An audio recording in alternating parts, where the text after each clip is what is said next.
예, 저는 경기도 안양 동안구 갑의 민병덕 의원입니다. 질의 드리기 앞서서 좀 당황스러운 일이 있어서 하나 말씀드리면요. 저는 강원도 산불 동영상에 나왔을 때 미담 사례를 얘기하는구나 이렇게 생각했습니다. 우리 그때 장관이셨던 지금 후보자께서 그날이 마지막 날이어가지고 4월 5일 날 3시에 이임식을 하기로 한 날인데 그날 새벽 3시에 강원도 산불 현장을 가신 거죠. 예, 그렇습니다. 예. 예, 그런데 거기에서 이제 사진 찍은 것 때문에 그런 것 같은데요. 그날 어떤 일이 있었냐면 국힘당의 전 정당이었던 한국당에서는 국가위기대응 컨트롤타워 정의용 안보실장을 국회에서 2시간 넘게 잡았습니다.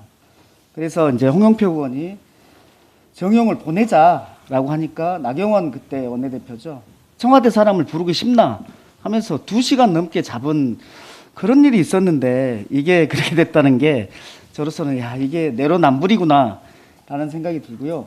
또 하나 말씀드리면 거기 그 고성 속초에 위원장 오랫동안 거기에서 위원장을 하면서 여러 번 출마하신 분으로 알고 있습니다. 아주 고생 많이 한 사람이죠. 이동기 위원장. 이영수 의원님께서 그때 현장에 가셨고 참 잘하셨는데 거기에서 출마를 여러 번 하셨던 이동기 위원장은 현장에 놀러 갔겠습니까? 이걸 가지고 그렇게 얘기한다는 게 조금 내로남불이다라는 생각이 들어서 말씀드렸고요. 예, 후보님. 예. 후보님 저 개인적으로 저 정치학과 선배님이십니다. 예, 그런데 오늘은 이제 후보자와 청문위원으로 이렇게 만나게 되니까 다소 매섭게 하겠습니다. 양해 바랍니다. 그 후보님 책 읽어봤습니다. 정치야 잘하자, 뭐 나는 민주당이다 이런 책들 다 읽어봤고요. 그 군포에서 군포 그대로 계셨으면 지금 6선, 7선 하셨을 수도 있는데 거기를 버리고 험지 대구로 가셨을 때 저를 포함해서 많은 국민들이 정말 감동이다 이렇게 생각했을 것 같습니다. 이렇게 지역주의 타파를 앞장서신 것에 대해서 고맙게 생각하고요.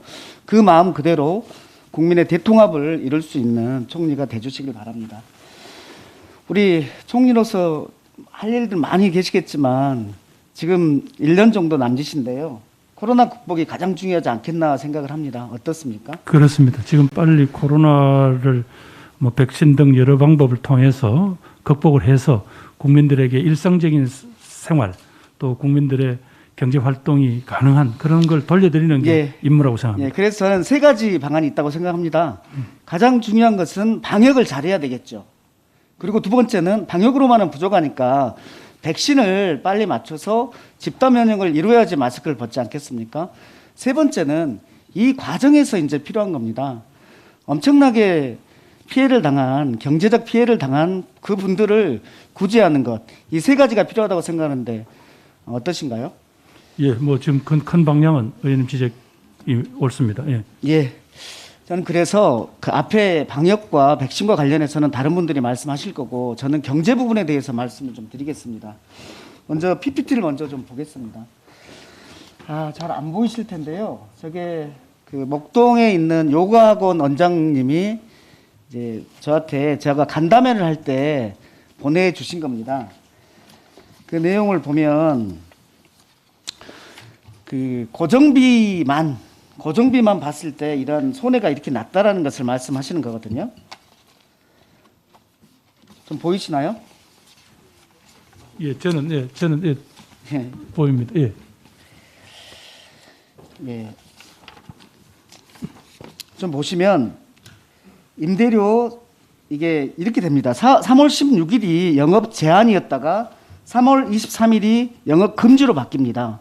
영업 제한, 영업 금지가 왔다 갔다 했던 그 기간들에 대해서 본인이 적어놓은 겁니다. 이게 제가 이 코로나 법안을 만들면서 간담회를 많이 했는데 1월달, 2월달 간담회 때 자기 내용을 발표하면서 한 거거든요. 보면은 임대료가 429만 원, 공가격이 80만 원인데 여기에서 14일을 금지를 했으니까 고정비 손실이 254만 원이다. 이렇게 해서 쭉 적어놓은 거예요. 자기의 고정비 손실에 대해서. 여기에는 인건비도 들어가 있지 않습니다. 그런데 받은 보상에 대해서 오른쪽에 또 있습니다. 그래서 임대료하고 공과금에서 보상받은 것을 빼니까 부족분이 671만 원이었다. 즉 고정비도 안 됐다. 이런 말을 하는 거고요. 그 다음에는 제한기간이 쭉 나옵니다. 제한기간은 이렇게 돼서 그 매출 손실액이 2,700만 원 정도 되는데 보상은 전혀 없었다라는 내용의 요거학원 원장님이 올 1월 달에 저에게 발표하면서 했던 내용입니다. 그 다음에 다음 장을 보시면요. 이것도 잘 안 보이시죠? 제가 읽겠습니다. 김포 소재 PC방 사장님이 또 간담회를 하시면서 자기 그 장부를 저한테 보여주신 거거든요. 이걸 보면은 2019년과 2020년을 비교해 놨습니다. 2020년 8월하고 9월이 PC방 집합 금지였는데 이때는 완벽하게 줄어들었죠. 그 뭐 총 매출이 거의 0원이라고 보시면 될 겁니다.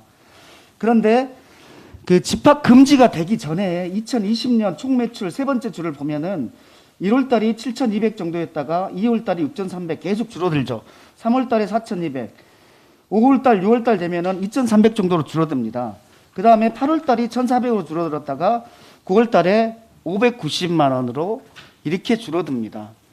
이분은 어떤 분이냐면요. 후보님, 아이 셋을 키우는 분인데, 이제 기업에 다니다가, 그만두고 PC방을 차린 분입니다. 엄청나게 많은 빚을 얻어서 한 것이죠.